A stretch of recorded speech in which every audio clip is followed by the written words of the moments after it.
प्रिय छात्रों, हम लोग आज के क्लास में जिन चीज़ों का अध्ययन करने जा रहे हैं वो है भारतीय अर्थव्यवस्था का अल्प विकसित स्वरूप, under developed characteristics of Indian economy. जहाँ तक भारतीय अर्थव्यवस्था के अल्प विकसित स्वरूप का प्रश्न है तो इसके पीछे एक तथ्य यह जुड़ा हुआ है कि यूनाइटेड नेशन डेवलपमेंट ऑर्गेनाइजेशंस यानी संयुक्त राष्ट्र विकास संघ ने एक प्रतिमान, एक स्टैंडर्ड स्थापित किया है कि किन देशों को हम किसी देश के स्वरूप का निर्धारण हम कैसे करेंगे। तो यूनाइटेड नेशनल डेवलपमेंट ऑर्गेनाइजेशन ने किसी देश के स्वरूप के निर्धारण करने के लिए जो अपना मापदंड तैयार किया है वो उस देश में रहने वाले लोगों की प्रति व्यक्ति आय के आधार पर है।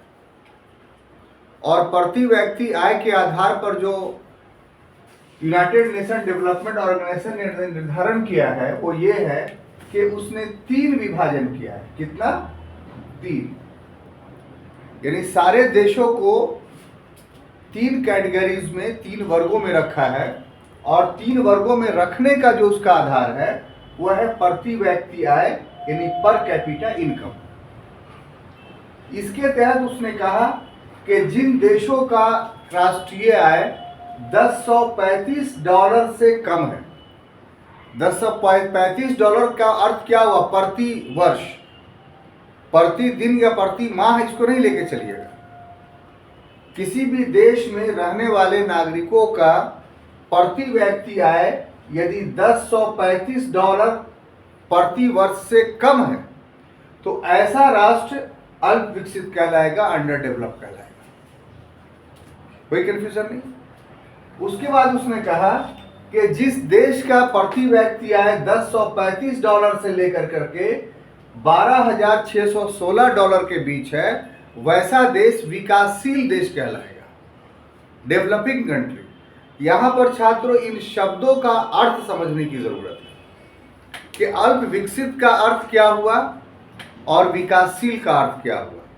जब हम अल्प विकसित शब्द इस्तेमाल करते हैं तो इसका अर्थ ये होता है कि वहाँ का विकास रुका हुआ है, वहाँ विकास की कोई संभावना अब नहीं है। तो ऐसे राष्ट्र को हम लोग अल्प विकसित कहेंगे। और जिन राष्ट्रों में अल्प विकसित किसी समय रहा है लेकिन विकास की ब्यार अब बहने लगी है, अब विकास होने लगा है, डेवलपमेंट होने लगा है, तब वैसे देशों को जो है वो हम लोग विकासशील कहेंगे।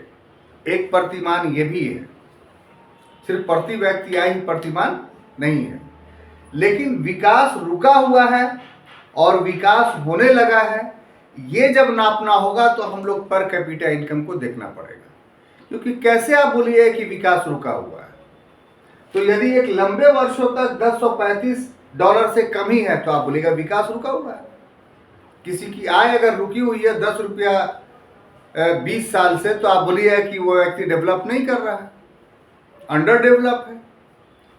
और अगर उसकी आय बढ़नी ग्रेजुअली शुरू हुई, 10 से ₹11 हुआ, 11 से ₹12 हुआ, फिर ₹13 हुआ, तो आप कहेंगे ना कि वो विकास कर रहा है।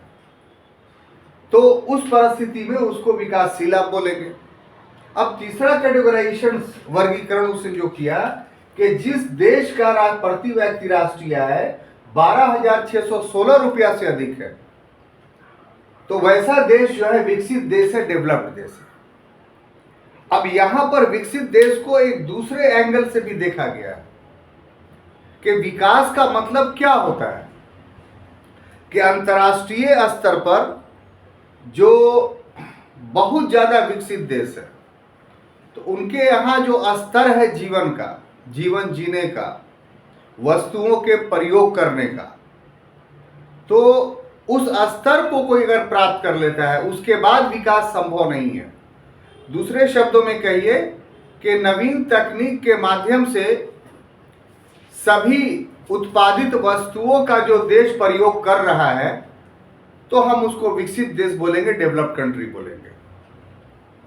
तो OECD के जितने देश हैं, आर्थिक और सामाजिक संगठन के, organisation of economic and social corporations के जितने देश हैं, लगभग 54 देश हैं, वो सभी के सभी जो हैं वो विकसित देश की श्रेणी में आते हैं।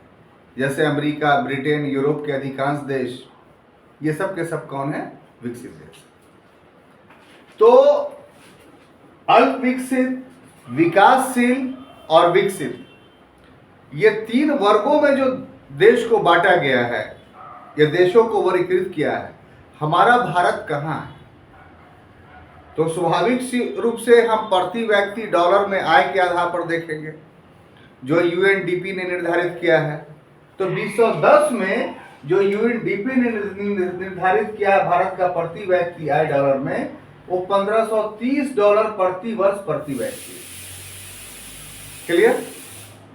अब आप इस 1530 को यहां पर मिलाइए, तो अल्प विकसित में तो से आगे निकल गया, लेकिन विकासशील में भी बहुत ज्यादा आगे नहीं बढ़ा है।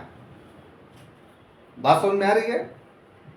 मतलब विकासशील में भी देखिए तो 1035 से शुरू हुआ तो 1530 पर पहुंचा है, और विकासशील का अंतिम लक्ष्य 12,000 है। तो 1500 पहुंचा है और है अंतिम लक्ष्य 12,000, ये तो काफी दूर है। तो ऐसी स्थिति में न इसको पूर्णतः अल्प विकसित कहा जा सकता है अपने देश की अर्थव्यवस्था को, और न ही पूर्णतः विकासशील देश कहा जा सकता है। आंकड़ों के आधार पर अगर ऑब्जेक्टिवली पूछिए, वस्तुनिष्ठ आधार पर पूछेंगे, तो आप कह देंगे कि नहीं, भारत एक विकासशील अर्थव्यवस्था है। लेकिन व्यवहारिक धरातल पर देख करके अगर आप देखेंगे इसको, तो इसमें एक द्वंद्व नजर आएगा, एक कॉम्प्लिसिटी नजर आएगी। और क्या कॉम्प्लिसिटी, क्या द्वंद्व? तो एक और महानगरों की गगनचुंबी इमारतें हैं, उन महानगरों में सुविधाओं के नाम पर विकसित देशों की जितनी सुविधाएं हैं वो उपलब्ध हैं, शिक्षा की, स्वास्थ्य की, यातायात की, शांति व्यवस्था की। और ठीक उसके विपरीत जो भारत के बहुत सारे गांव हैं वो अभी भी आदिम स्थिति में रह रही हैं, उनका पर कैपिटा इनकम इतना लो है कि उसको डॉलर में हम लोग माप ही नहीं सकते हैं। तो ऐसी परिस्थिति में जो भारत में रह रही आबादी है, उस आबादी में विकास के आधार पे बहुत अंतर है। कुछ वर्गों का समूह ऐसा है जिनका पर कैपिटा इनकम जो है वो अमेरिका के समतुल्य है, लेकिन वो बहुत कम है। और कुछ व्यक्ति ऐसा है जिसकी संख्या ज्यादा है, उसका पर कैपिटा इनकम जो ये लक्ष्य है $1530, इसका भी 10 और 20% सिर्फ है। तो ऐसी भयावह स्थिति में हम अपने देश के लिए स्पष्ट रूप से इन तीनों वर्गों में किसी एक निश्चित वर्ग में अपने आप को नहीं रख सकते। इसका अर्थ ये हुआ कि हमारे यहाँ, हमारे देश में अल्प विकसित के भी लक्षण हैं और विकासशील के भी लक्षण हैं। तो हम अपने अध्ययन की सुविधा के लिए दोनों का अध्ययन करेंगे। सबसे पहले ये देखेंगे कि हमारे देश में अल्प विकसित के कौन कौन से लक्षण पाए जाते हैं, यानी हमारी अर्थव्यवस्था में अल्प विकसित के कौन कौन से लक्षण हैं। और जब ये क्लास समाप्त हो जाएगा तो अगले क्लास में हम देखेंगे कि अपने देश में, यानी हमारे भारत में विकासशील के कौन कौन से लक्षण हैं। इतना तय है छात्रों कि हमारा देश अभी विकसित नहीं बना है, आंकड़ों के आधार पर, व्यवहारिकता के आधार पर। तो डिस्प्यूट दो ही शब्दों में है, क्या हम अल्प विकसित हैं, क्या हम विकासशील हैं। इसका उत्तर यह होगा कि बहुत अर्थों में या बहुत क्षेत्रों में हम अभी अल्प विकसित हैं, और साथ ही साथ बहुत सारे क्षेत्रों में हम विकासशील भी हैं, डेवलपिंग भी हैं।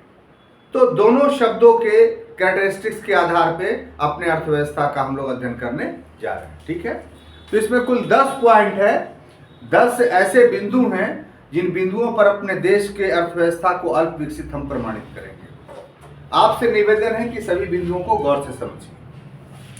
सबसे पहला कि प्रति व्यक्ति आय, पर कैपिटा इनकम के आधार पर अगर हम देखते हैं तो पुस्तक में इसका पूरा एक चार्ट दिया हुआ है, आप उसमें देख लेंगे कि कम से कम 10-12 देशों का दिया हुआ कि किस देश में कितना पर कैपिटा इनकम है। यहाँ संक्षेप में बात ये कि अगर भारत के प्रति व्यक्ति आय की तुलना यूएसए यानी यूनाइटेड स्टेट ऑफ अमेरिका, संयुक्त राज्य अमेरिका से करते हैं तो 1/37 भाग है इसकी तुलना में। मतलब क्या कि 37 भाग जो है ऊंचा है अमेरिका हमसे, तो ये तो बहुत बड़ा डिफरेंस है। लेकिन एक दूसरा भी है कि क्रय शक्ति क्षमता अनुपात, परचेजिंग पावर एस्टिमेट्स के आधार पर अगर हम देखेंगे कि हमारे यहाँ जो धन है, जो रुपया का मूल्य है, उसके आधार पर जो है वो हम किसी चीज़ को खरीदते हैं तो उसके आधार पर अमेरिका से हमारी क्या स्थिति है। तो उस आधार पर पता चलता है कि भारत में $3400 है और अमेरिका में $47,310 है।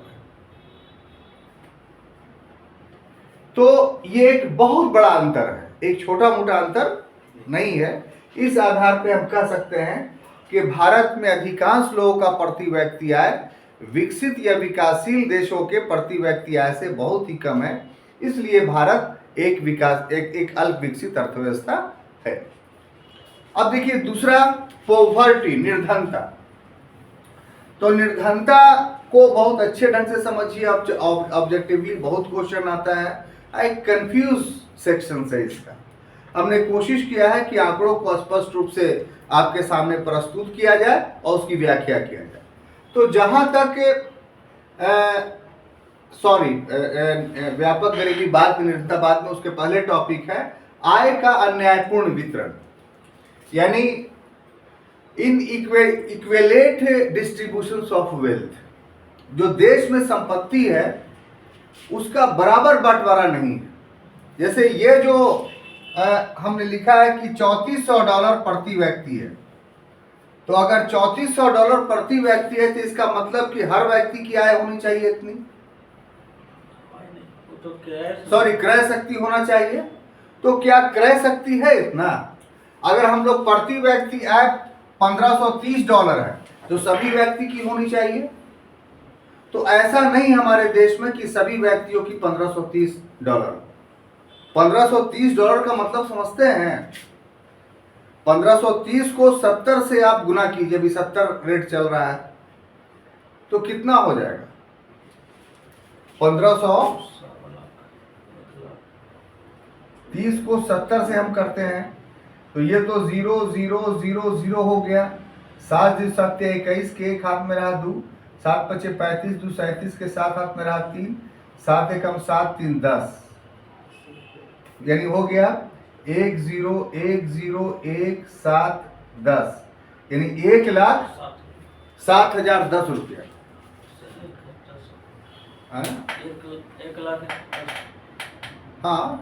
7100 हम बोले, ये 7100 बोले, बात बराबर है। तो लगभग 1,07,000 मान के चलिए। जो गांव देहात में जो लोग, बहुत सारे लोग रह रहे हैं या शहर में रिक्शा चला रहे, अच्छे 1,07,000 आय का मतलब क्या हुआ? इसको आप समझते हैं? 1,07,000 आय का अर्थ ये कदापि नहीं आप लगाइए कि साल भर में वो कितना कमाया है। 1,07,000 आय का अर्थ ये हुआ कि साल भर में जो भी कमाया है वो अपने आवश्यकता की पूर्ति के बाद वो कितना बचाया है, तो ये उसकी आय हुई, इनकम हुई। एक गलत धारणा ये है कि कोई रिक्शा वाला है, डेली 500 कमा रहा है, तो आप जोड़ दीजिएगा कि हाँ सर उसका तो हो गया। नहीं, वो 500 कमा रहा है तो 500 कमाने के बाद खाना भी खाएगा, कपड़ा भी पहनेगा, बच्चों को स्कूल भी डालेगा, बीमार होगा तो अपना इलाज भी कराएगा, यातायात में भी कुछ खर्च करेगा। तो इन सभी के बाद उसके पास बचता कितना है?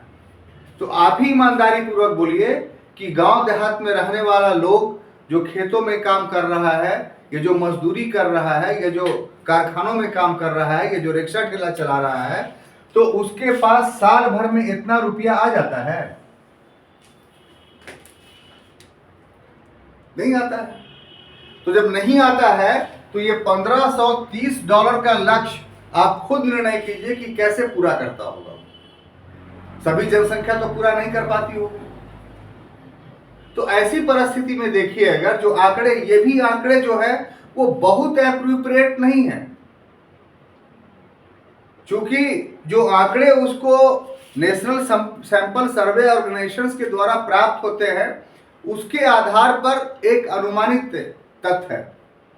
इंडिविजुअल सभी लोगों से जिस टाइप से जनगणना होता है, जनगणना करा करके बजाते तौर पे राष्ट्रीय आय का निर्धारण या प्रति व्यक्ति आय का निर्धारण हमारे देश में नहीं होता है। अगर वो हो तो और भयावह स्थिति है। लेकिन जो भी एक अनुमानित आय के आंकड़े हमारे सामने, वो कम भयावह नहीं है। कम भयावह नहीं है कैसे? वो देखिए कि न्यूनतम जो 10% जनसंख्या है, सबसे नीचे वाला, माने आय के आधार पर, उसके पास कुल जो भारत में राष्ट्रीय आय है उसका मात्र 3.8% वो व्यय करता है, खर्च करता है। इसी प्रकार से जो उच्चतम 10% लोग हैं, वो कुल राष्ट्रीय आय का 28.3% व्यय करता है। अगर इसको 20% पर ले आया जाए तो उच्चतम जो निम्नतम जो 20% लोग हैं तो 8.6% व्यय करता है। अधिकतम जो उच्चतम माने ऊपर वाले वर्ग में जो 20% लोग हैं वो 42.4% व्यय करते हैं। तो आप एक तरफ देखिए दोनों में, यानी न्यूनतम में तो कितना अंतर है साहब, और उच्चतम में कितना अंतर है? तो दोनों में बहुत ज्यादा अंतर है पब्लिक के बीच में।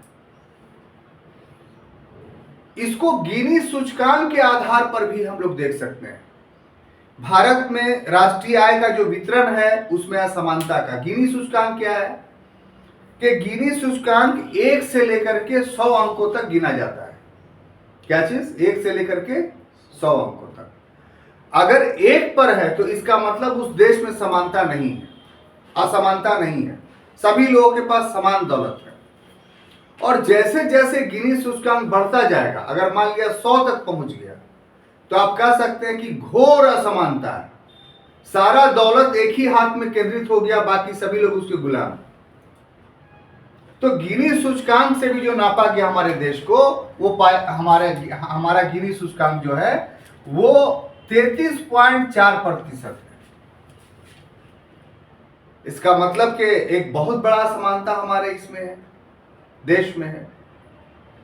तो जो अर्थव्यवस्था है उसका एक दूसरा कैरेक्टरिस्टिक ये है कि जो राष्ट्रीय आय हुआ है प्रति व्यक्ति के आधार पर, वो सभी के पास बराबर नहीं है, बल्कि उसमें असमानता है। तो ये 33.4% का आंकड़ा जैसे जैसे नीचे गिरेगा वैसे वैसे यह असमानता क्या होगी? दूर होगी। अब आ जाइए पॉवर्टी पर, यानी गरीबी पर। गरीबी का जो निर्धारण हमारे देश में हुआ है वो एक तरीके से नहीं हुआ है। बहुत सारे एंगल से, सोर्सेस से हमारे देश में गरीबी का निर्धारण किया गया है, और उसके आधार पर यदि हम अपने अर्थव्यवस्था को देखिएगा तो बड़े चौंकाने वाले तत्व उभर करके सामने आएंगे। उसमें सबसे पहला प्रयास योजना आयोग ने जो किया था वो 1979 और 80 में किया था। उसमें योजना आयोग ने क्या पाया कि भारत की जो कुल आबादी है उसका 48.44% निर्धन है। कितना? यानी लगभग आधी आबादी निर्धन है, और निर्धनता का उसका आधार जो था वो अलग था। इसमें से 48.44 में से 40% शहरी क्षेत्रों में और 50.7% ग्रामीण क्षेत्रों में। यानी ग्रामीण में ज्यादा निर्धनता थी, शहरी में कम थी, और एवरेज कितना था? तो 48.44%। अब ये तो 79-80 की बात है। 10 वर्षों के बाद 93, लगभग 10 नहीं हो जाएगा, हाँ 13 वर्षों के बाद 14 वर्षों के बाद 93-94 में जब उसने नया मापदंड ये किया तो उसमें जो है 36.0% कुल भारत की निर्धनता थी, यानी थोड़ा घटा। उसमें ग्रामीण क्षेत्रों में 32.4% और शहरी क्षेत्र ग्रामीण क्षेत्रों में 37.2% और शहरी क्षेत्रों में 32.4%। यानी कहा जाए कि 80 से 94 के बीच में योजना आयोग के अनुसार भारत में गरीबी में कमी आई। अब एनएसएस और नेशनल सैंपल सर्वे ऑर्गेनाइजेशंस, राष्ट्रीय प्रतिदर्श संगठन, ये विभिन्न विभागों के आंकड़े इकट्ठा करता है और उन आंकड़ों के आधार पे सबसे सटीक आंकड़ा किसी के पास है तो एनएसएसओ के पास है, नेशनल सैंपल सर्वे ऑर्गेनाइजेशन के पास है। तो नेशनल सैंपल सर्वे ऑर्गेनाइजेशन ने 2005 में 2004-5 में डेटा कलेक्ट किया और उसमें जो पद्धति अपनाई, इसने वो एक नवीन पद्धति अपनाई। और नवीन पद्धति क्या थी? सामान्य याददाश्त अवधि और मिश्रित याददाश्त अवधि। ये सामान्य याददाश्त अवधि और मिश्रित याददाश्त अवधि यानी जनरल रिकॉल मेथड और मिक्स्ड रिकॉल मेथड क्या है? तो सामान्य याददाश्त अवधि यानी जनरल रिकॉल मेथड में 30 दिनों के अंदर जितना भी चीजों का हम उपभोग करते हैं, उस उपभोग के आधार पे जो है वो निर्धनता का निर्धारण किया जाता है। और मिश्रित जो याददाश्त अवधि है वो एक वर्ष में 5 चीजें हैं। 5 चीजों में मुख्य रूप से जो कीमती चीजें हैं उनको उसमें रखा गया है कि इसका इस्तेमाल कितने लोग करते हैं, कितना पैसा इसमें इन्वेस्ट करते हैं। तो दोनों आधार पर जब निर्धारित किया गया निर्धनता, तो सामान्य याददाश्त विधि पर हमारे देश में 27.5% लोग निर्धन थे और मिश्रित याददाश्त अवधि पर हमारे देश में 21.8% लोग निर्धन थे। अब आ जाइए अगला, तेंदुलकर समिति। तेंदुलकर एक निजी व्यक्ति हैं, बहुत पढ़े लिखे हुए नहीं हैं, लेकिन इकोनॉमिक्स में बहुत सिद्धता प्राप्त है। इसीलिए भारत सरकार इनको बहुत सारी कमेटियों का चेयरमैन बनाती है, बहुत सारे अर्थव्यवस्था के क्षेत्र में परामर्श लेती है।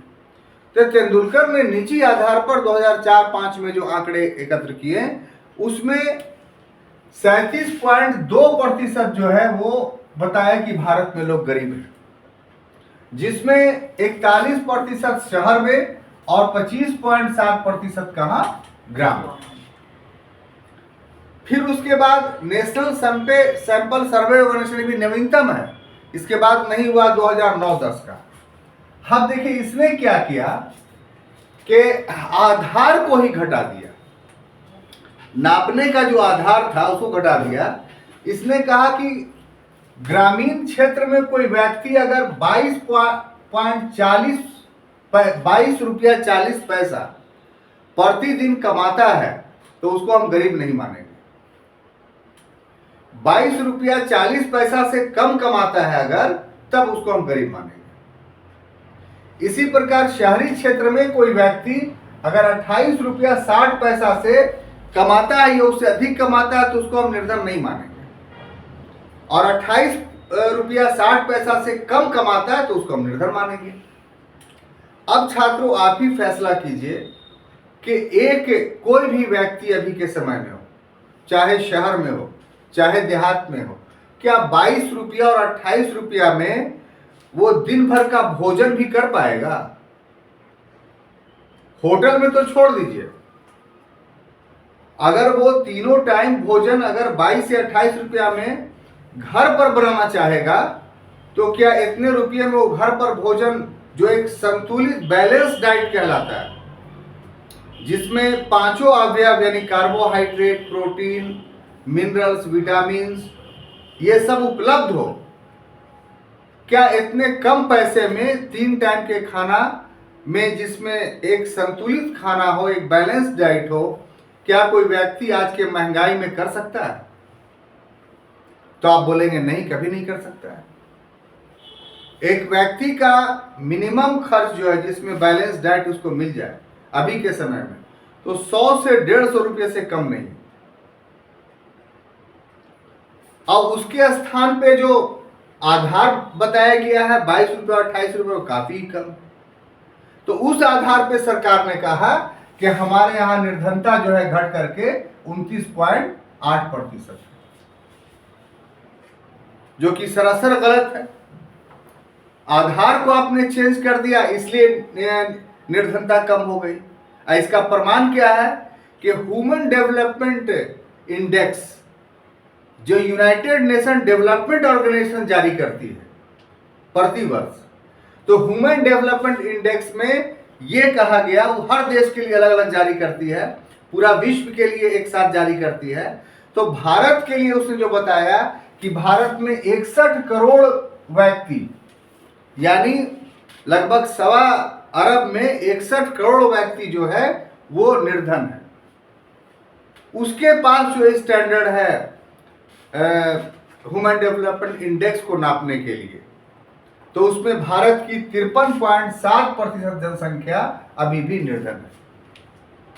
तो जो हमारे देश में जो निर्धनता का रूप दिखाया जा रहा है, इसका मतलब कि हम वर्तमान विकास के दौर में, जिस समय देश आजाद था, उससे भी उस प्रतिमान के आधार पर जो प्रतिमान अभी विकास का अंतर्राष्ट्रीय स्तर पर है, हम विकसित नहीं हुए, बल्कि हम निर्धनता के और गर्त में चले जा रहे हैं।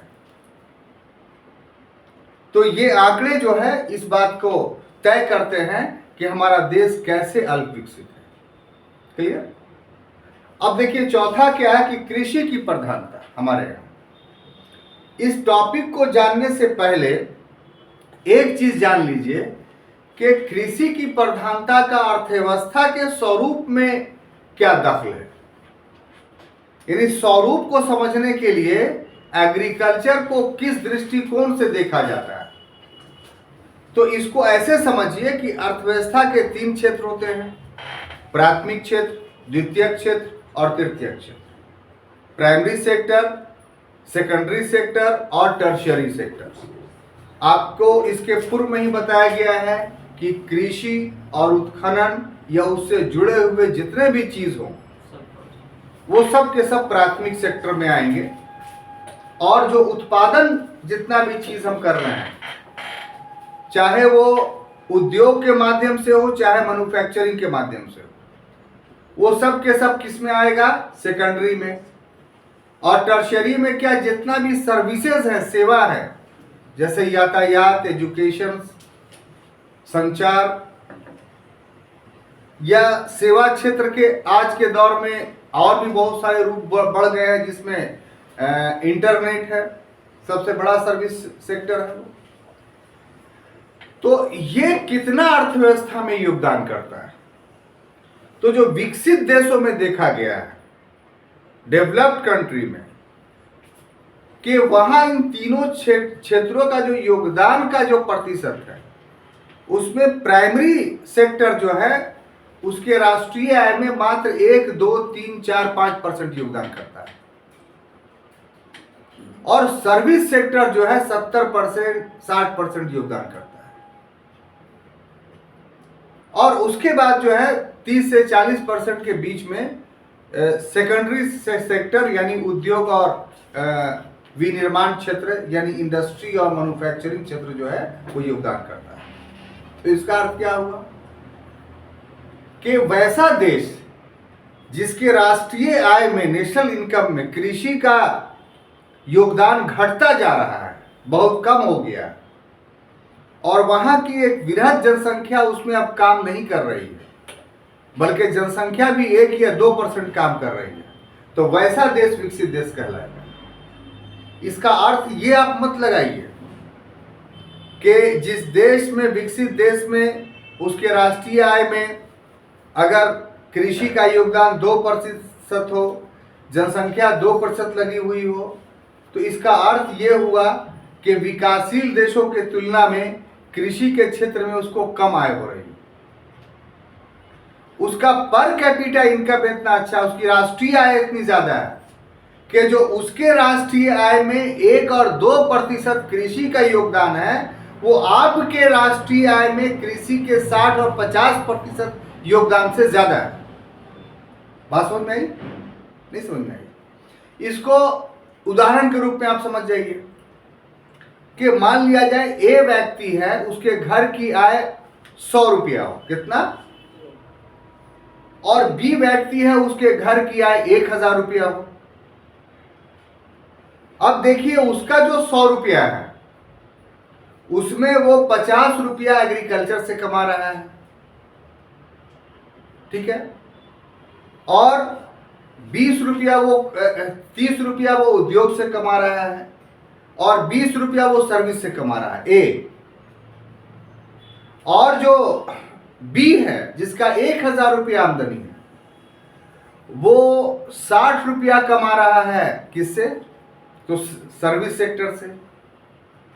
और 600 कमा रहा है सर्विस सेक्टर से, 300 कमा रहा है वो उद्योग से सेकेंडरी से, और 100 कमा रहा है वो किससे? प्राइमरी से, कृषि से। तो यहां कृषि से कितना कमा रहा है? 40 या 50 रुपया। और ये जो जिसका 1-2% योगदान है, उसका 1-2% योगदान से 100 रुपया कमा ले रहा है। तो मात्रात्मक हिसाब से भी, मॉनेटरी हिसाब से भी देखिए तो कृषि का अल्प योगदान होने के बावजूद भी विकसित देश मात्रात्मक रूप से ज्यादा पैसा कमा रहे हैं विकासशील देश की तुलना में या अल्प विकसित देश की तुलना में। अब बात समझ में आई? तो ऐसे परिवेश में अगर देखें अपने देश की हालत, तो प्रीडोमिनेंसी है एग्रीकल्चर का हमारे यहाँ। कैसे? पहले भी और आज भी, कि 1951 में जब देश आजाद हुआ था तो 72.21% जनसंख्या कृषि में लगी हुई थी, और अभी वो कम होकर के मात्र 53.2% पहुंची। यानी अभी भी भारत में आधी से अधिक जनसंख्या कृषि में लगी हुई है, और इसके बावजूद भी राष्ट्रीय आय में योगदान कितना है इसका? तो मात्र 14%। जबकि वहां क्या था? विकसित होने का क्या प्रमाण था? कि जनसंख्या 2% लगी हुई है और राष्ट्रीय आय में मात्रात्मक रूप से आपके देश की तुलना में उसकी आय एग्रीकल्चर से ज्यादा हो रही है। तो प्रीडोमिनेंसी ऑफ एग्रीकल्चर भी किसी देश के अल्प विकसित होने का प्रमाण है, और हमारे देश में प्रीडोमिनेंसी ऑफ एग्रीकल्चर यानी कृषि की प्रधानता है। इसलिए हम कह सकते हैं कि हमारा देश क्या है? एक अल्प विकसित देश है, एक under developed country. Any confusion? अब देखिए आगे की जनसंख्या में तीव्र वृद्धि। यहाँ पर बोर्ड में जगह कम था, इसलिए अब सिर्फ शीर्षक के आधार पर चीजों को व्याख्या किया जा रहा है, लेकिन अच्छे ढंग से हम करेंगे और आप अच्छे ढंग से समझेंगे तो ये डेटा सब आपके दिमाग में चला जाएगा। जनसंख्या देखिए साहब, वरदान भी हो सकता है और अभिशाप भी हो सकता है। अब जनसंख्या के परिवेश में अपने कंसेप्ट को आपको बदलना पड़ेगा। पारंपरिक रूप से जो हम लोग पढ़ते आए थे कि जनसंख्या विस्फोट किसी देश के अल्प विकास होने का कारण है, इस विचारधारा में थोड़ा सुधार करने की जरूरत है। इतनी बात तो सच है कि बढ़ी हुई जनसंख्या से अर्थव्यवस्था पर बुरा प्रभाव पड़ता है। अगर जनसंख्या बहुत तीव्र गति से बढ़ रही है, जैसे उदाहरण के लिए जिस समय हमारा देश आजाद हुआ था उस समय हमारे देश की जनसंख्या 36 करोड़ थी, और आज 75 वर्षों के बाद यदि अपने देश की जनसंख्या को हम लोग देखें तो लगभग 1 अरब 37 या 40 करोड़ तक पहुंच गई होगी। तो जनसंख्या में एक बहुत बड़ा उछाल है। अब इतनी बड़ी जनसंख्या के लिए भरण पोषण का, यातायात का, स्कूल्स का, हेल्थ का, सबका प्रबंध करना पड़ेगा। तो फिर उससे क्या होगा कि अर्थव्यवस्था पर बुरा प्रभाव पड़ेगा और देश गरीब होता हुआ चला जाएगा। सैद्धांतिक रूप से ये जो व्याख्या ये गलत नहीं है, सही है, लेकिन इसका एक व्यवहारिक पक्ष भी है। कि जनसंख्या भी एक संसाधन होता है, एक रिसोर्स होता है। जनसंख्या संसाधन और रिसोर्स कैसे होता है कि यदि अगर जनसंख्या अकुशल हो, अनस्किल्ड हो, तो वो अर्थव्यवस्था पर बोझ होता है, और यदि जनसंख्या कुशल है, स्किल्ड है, तो अर्थव्यवस्था के लिए वरदान होता है। वो कमा कर करके देश के लिए कमाता है, देश की अर्थव्यवस्था को ऊंचा करता है, तब वो खाना खाता है, तब वो सब सोता है, तब वो रहता है। इसलिए देश के विकास में स्किल्ड जनसंख्या जो है सहभागी है। अगर जनसंख्या नहीं रहेगी तब देश के विकास पर विपरीत असर पड़ेगा। इसका सबसे अच्छा एग्जाम्पल चीन है कि जिसने अपनी जनसंख्या को भी एक अल्प विकसित देश था कुछ दशक पहले था, लेकिन अपनी जनसंख्या को जब स्किल्ड बनाया तो बहुत कम समयों में वो अपने आप को एक विकसित देश बनाने में सफल रहा। तो जनसंख्या की तीव्र वृद्धि के कारण भी हम लोग एक अल्प विकसित है। क्यों? क्योंकि हम लोगों ने अपने जनसंख्या को स्किल्ड नहीं बनाया। हमारी जो सामाजिक राजनीतिक परिस्थितियां हैं वो काफी हद तक उत्तरदायी है। इस पर अगर गौर कीजिए तो टेक्निकल इंस्टीट्यूट हो या स्कूल कॉलेजेस हो, क्या अंतर्राष्ट्रीय प्रतिमान के आधार पर पढ़ाई जो होने का स्तर है वो हम लोग के यहाँ देश में है? ईमानदारी पर बोलिए तो अपने राज्य का अगर एग्जाम्पल लीजिए तो क्या देखिएगा कि मैट्रिक का एग्जाम हुआ तो सबसे पहला प्रयत्न ये होता है कि चोरी चला हो कि ना, और वहां से लेके एमए तक, एलएलबी तक, यहां तक तो हद ये हो गई कि जो टेक्निकल सेक्शन है मेडिकल इंजीनियरिंग में, उसमें भी अब समाचार पत्रों में चोरी के प्रमाण के साक्ष्य मिलते हैं। अब ऐसी स्थिति में जिनको डिग्री मिल रही है वो योग्य हैं कि नहीं, इस पर तो प्रश्न चिन्ह लग जाता है। तो ऐसा प्रश्न जब लग गया है तो फिर उस देश से क्या अपेक्षा आप कर सकते हैं कि अपने जनसंख्या के बुनियाद पर वो देश जो है वो तरक्की करेगा? तो ये एक बहुत बड़ा सोचनीय विषय है और ये बहुपक्षीय विषय है। इसको हम लोग सिर्फ अपने क्लास में यही देखेंगे कि हमारे यहाँ जनसंख्या है, बोझ पड़ा है और अनस्किल्ड ज्यादा है, इसलिए ये हमारे देश के अल्प विकसित बनने का सबसे बड़ा कारण है। लेकिन विषय है ये बहुपक्षीय 5 नंबर का। क्लियर? पूंजी का अभाव।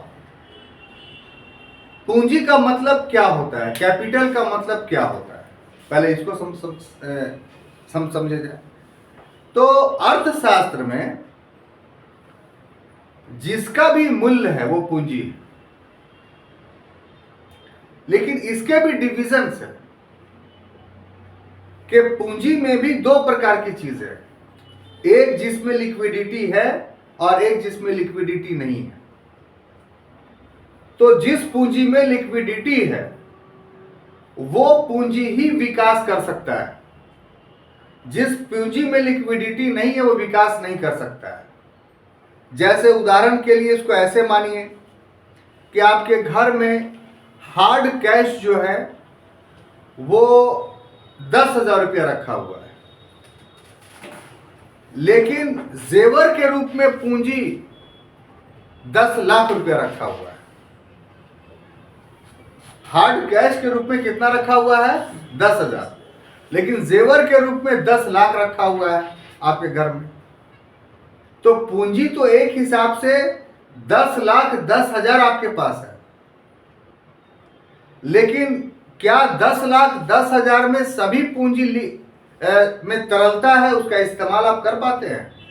तो आप बोलेगा नहीं सर, 10 लाख में सिर्फ 10,000 का इस्तेमाल हम कर रहे हैं, बाकी 10 लाख का इस्तेमाल हमने उसमें लिक्विडिटी नहीं है, अनयूज्ड मनी है। तो ऐसा जो स्थिति है तो ये पूंजी का अभाव कहलाता है। इसका तो एक पक्ष मैंने बताया। दूसरा जो अर्थव्यवस्था पर डायरेक्ट प्रभाव जमा रहा है पूंजी, उसकी वो दूसरा पक्ष है। दूसरा पक्ष क्या है कि आप कोई भी काम कर रहे हो, मान लिया साल भर में 100 रुपया कमाए, और 100 रुपया कमाया, 100 रुपया भी पूरा खर्च हो गया, तो आपका विकास नहीं होगा। आप उस 100 रुपया में कितना बचा रहे हैं? तो 100 रुपया में आप 10 रुपया बचा रहे हैं, 10 रुपया आपको लाभ हो रहा है। तो 100 रुपया में अगर 10 रुपया आपको लाभ हो रहा है, तो ये 10 रुपया जो है आपकी पूंजी हुई, ये जो लाभ हुआ, और ये 10 रुपया पुनः निवेश कर रहे हैं इसमें, तो ये बढ़ के कितना हो जा रहा है? 110 रुपया। तो इसका अर्थ ये हुआ कि आप पूंजी निर्माण कर रहे हैं, और जैसे जैसे पूंजी निर्माण आप करेंगे वैसे वैसे देश की अर्थव्यवस्था जो है विकसित होगी। तो किसी भी देश के विकास के लिए पूंजी निर्माण का होना बहुत ही जरूरी। हम लोग जापान को लेते हैं। जापान वर्तमान परिवेश में एक विकसित देश इसलिए बना कि वहां पूंजी निर्माण की दर 35 से 37% है। कब? 79-80 में, 1979, 1980 में, और 1979, 1980 के बाद ही जापान वर्तमान मापदंड को प्राप्त करने में सफल रहा। तो इसका मतलब क्या हुआ? 100 रुपया वो कमाया, तो 100 रुपया में 35 रुपया उसने लाभ कमाया, यानी अब उसके पास 135 रुपया हो गया। फिर दूसरे वर्ष जो है वो 135 रुपया में 35% लाभ कमाया, इसका मतलब 40 रुपया लाभ कमाया वो, तो अब उसके पास जो है 175 रुपया हो गया। तो ग्रेजुअली वो ऐसा डेवलप कर रहा है। अपने देश में अगर देखिएगा तो पूंजी निर्माण की दर जो थी उस समय 9 से लेकर के 14% थी, अभी बढ़ के 22% हुआ है। और ये जो पूंजी निर्माण की दर है, ये भी पूरा का पूरा री इन्वेस्ट नहीं हो रहा है। ये अचल संपत्तियों में भी बहुत सारे लोग इन्वेस्ट कर देते हैं, जैसे मकान बना करके छोड़ दिए, जेवर बना करके छोड़ दिए, खेत लेकर के छोड़ दिए, खेती नहीं कर रहे हैं। तो ऐसे बहुत बड़ा वर्ग है जो प्रॉफिट तो कमा रहा है, लेकिन उस प्रॉफिट का इन्वेस्टमेंट इकोनॉमी के डेवलपमेंट पे नहीं कर रहा है। तो इस प्रकार से जो पूंजी का जो अभाव हमारे देश में है, वो अभाव जो है वो अल्प विकास का सूचक है। इसी तरह से मानव विकास का नीचा स्तर है। अभी भी बताया कि HDI ह्यूमन डेवलपमेंट इंडेक्स जो है वो कौन जारी करता है, ये पूर्व की क्लास में पूरा पढ़ा चुके हैं। 90 में महमूद हक जो पाकिस्तान के इकोनॉमिस्ट थे, उन्होंने UNDP के जरिया जो है इसको जारी किया, और जितना भी UNDP में सदस्य देश है सभी का ह्यूमन डेवलपमेंट इंडेक्स जारी किया जाता है। तो 196 देश में भारत का जो वर्तमान स्थान है वो 140 से घटते घटते 36 तक ही आया है। इसका मतलब क्या है कि नॉर्वे, स्वीडन, डेनमार्क जो 1 नंबर पर है, भारत उसके तुलना में कहां पर है? तो 136वां स्थान पर, 100 के अंदर भी नहीं है। तो इतना बिलो HDI के आधार पर कोई भी देश विकासशील नहीं हो सकता है, उसको अल्प विकसित ही कहेंगे। इसी प्रकार हमारे यहाँ जो बेरोजगारी है, देखिए बेरोजगारी के 2 रूप होते हैं, एक चक्रीय, एक संरचनात्मक, एक साइक्लिक और एक स्ट्रक्चरल। जो चक्रीय बेरोजगारी है, साइक्लिक अनएम्प्लॉयमेंट है, वो विकसित देशों की पहचान है। इसमें क्या होता है कि नवीन तकनीक कोई आई, तो जो पूर्व में तकनीक में रोजगार प्राप्त लोग थे वो बेरोजगार हो गए। अब जो बेरोजगार हुए उन्होंने कुछ दिनों में नवीन तकनीक सीख ली, तो फिर वो बरसरे रोजगार हो गए, फिर वो एम्प्लॉयड हो गए। तो चक्रीय बेरोजगारी जो होती है उसमें बेरोजगारी क्षणिक होती है, लेकिन संरचनात्मक जो बेरोजगारी होती है वो डिस्गाइज्ड होती है, छुपी हुई होती है। कैसे? कि किसी एक परिवार के पास खेत का एक टुकड़ा है और उस पर 10 लोग काम कर रहे हैं। जितना बड़ा खेत का टुकड़ा है उस पर उपज करने के लिए 2 ही लोग काफी थे। ये 8 लोग जो लगे हुए बेकार लगे हुए हैं, उनको यदि हटा लिया जाए उससे, तो उस खेत के टुकड़े के उत्पादकता पर कोई प्रभाव नहीं पड़ेगा, यानी जितना वो खेत उत्पादन दे रहा था उतना ही देगा। तो इसका मतलब 8 लोग जो बेकार में लगे हुए हैं ये छुपी हुई बेरोजगारी के शिकार हैं, डिस्गाइज्ड अनएम्प्लॉयमेंट में। और ऐसे लोग ना पढ़ रहे हैं, ना कोई रोजगार के नए अवसर तलाश रहे हैं, और एक संरचना के आधार पर, एक स्ट्रक्चर के आधार पर एक बेरोजगारी चली जा रही है। तो जिस देश में संरचनात्मक बेरोजगारी हो वो देश विकासशील या विकसित नहीं हो सकता। हमारे देश में बेरोजगारी का स्वरूप क्या है दोस्तों? तो संरचनात्मक है, स्ट्रक्चरल है। तो इसलिए हमारा देश जो है क्या, एक अल्प विकसित देश है। अल्प विकसित का एक अगला पहचान क्या होता है कि तकनीकी पिछड़ापन। जो मॉडर्न टाइम में डेवलपमेंट का जो टेक्नोलॉजी इस्तेमाल होना चाहिए वो यदि नहीं हो रहा है तो इसका मतलब तकनीकी रूप से हम पिछड़े हुए हैं। जो वैश्विक स्तर पे नवीन तकनीक है, ऐसा नहीं कि भारत में नहीं है, लेकिन भारत के कुछ शहरों तक सीमित है, ये भारत के कुछ वर्गों तक सीमित है। क्या गांव में वो सारी तकनीक इस्तेमाल हो रही है जो कृषि के क्षेत्र में है? तो अगर होती तो आज भी लकड़ी के हल का इस्तेमाल भारत में नहीं होता।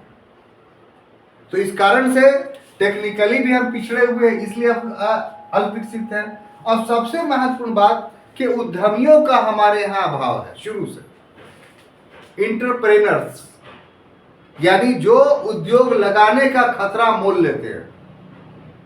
तो हमारे पास ऐसी बात नहीं कि पैसे वालों की कमी है, पैसे वाले हैं हमारे यहाँ, लेकिन वो जो पैसे वाले हैं वो अपना पैसा भोग विलास में या संचय में व्यय करते हैं, कोई नए नवीन उद्यम लगाने में व्यय नहीं करते। और जिसका परिणाम क्या है कि हमारा देश एक अल्प विकसित है। तो इतनी नकारात्मक बात करने के बावजूद भी छात्रों, आप अपने मस्तिष्क में अपने देश के प्रति कोई गलत कंसेप्ट नहीं पालेंगे, क्योंकि बहुत सारे ऐसे एस्पेक्ट्स हैं जिससे उम्मीद बनती है कि हमारा देश विकसित करेगा और एक विकासशील देश है और भविष्य में विकसित भी होगा।